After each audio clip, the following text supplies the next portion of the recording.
निवडणुकीमध्ये वेगळे नवे विषय, निवडणुका वेगळ्या दिशेने घेऊन जाणार. त्यांची अपेक्षा आहे की मला काहीतरी बोललं मी त्याला उत्तर देईल, ते मीडियाच्या माध्यमातून टार्गेट केलं जाईल, त्याची चर्चा राहील, लोकांना एक नवीन एंटरटेनमेंट कसं तयार करून देता येईल, नवीन वातावरण कसं बनवता येईल, असा त्यांचा प्रयत्न आहे. पण हे लातूरमध्ये निश्चितपणे विकासाच्या मुद्द्यावर निवडणुका घेतल्या जातील. 2.5 वर्ष त्यांचं होतं, 2.5 वर्षात आम्ही काम केलं, दोघांची तुलना होणं गरजेचं आहे. त्यांनी लातूरला काय देणार आहे हे त्यांनी सांगणं गरजेचं आहे, आम्ही लातूरला काय देणार आहे हे आम्ही सांगणार आहे. निवडणुका हे विकासावरच व्हायला पाहिजेत अशी आमची भावना आहे. आपण एका पोस्टर मुलात की आम्ही गुन्हा दाखल करणार आहे काही जणांची त्यांनी एक सोशल मीडियाची एक फॉर्म त्यांची आहे, त्यांची एक आर्मी तयार केलेली आहे. सामाजिक वातावरण खराब करण्याचं काम या वॉररूमच्या माध्यमातून चाललेलं आहे. आम्ही लक्ष देत असतो, आम्ही टीका टिप्पणीला जास्त लक्ष नाही देत, त्याला दुर्लक्ष करत असतो. पण लातूरकरांचं जर सामाजिक वातावरण जर कोणी बिघडवत असेल तर त्याच्याकडे आम्ही सिरियसली बघू आणि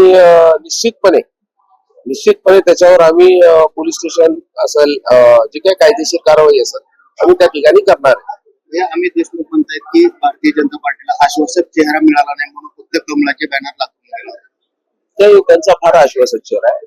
आमच्याकडे मॉडेल नव्हता त्यांच्यासारखा, देखणा मॉडेल कोणी दिसत नव्हता. असं दिसण्यावर नसतंय. अहो, आमची पार्टीच आश्वासक पार्टी, सगळ्यात पार्टी म्हणजे आश्वासक पार्टी म्हणजे भारतीय जनता पार्टी. असं काहीतरी बोलून हसी मजाक करणं, निवडणुका सिरियस आहेत.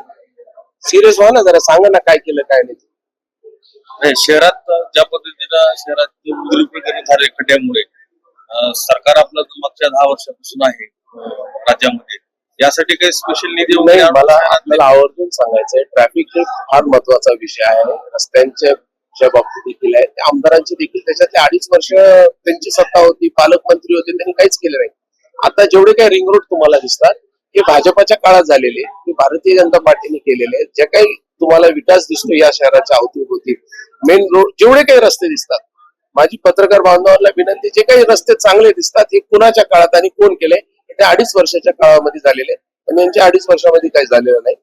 आज देखील आता आउटर रिंग रोड, मला वाटतं की काल अभिमन्यूजीने गेल्या महिन्यामध्ये त्यांनी बैठक घेतली, आम्ही सर्वजण त्याच्यामध्ये होतो, पण त्यांनी एक चांगला पुढाकार घेऊन आउटर रिंग रोडची जी संकल्पना मांडली, त्याच्यातून लातूरला निश्चितपणे चांगल्या पद्धतीने आपल्याला रस्ते होतील आणि ट्रॅफिक देखील त्या ठिकाणी कमी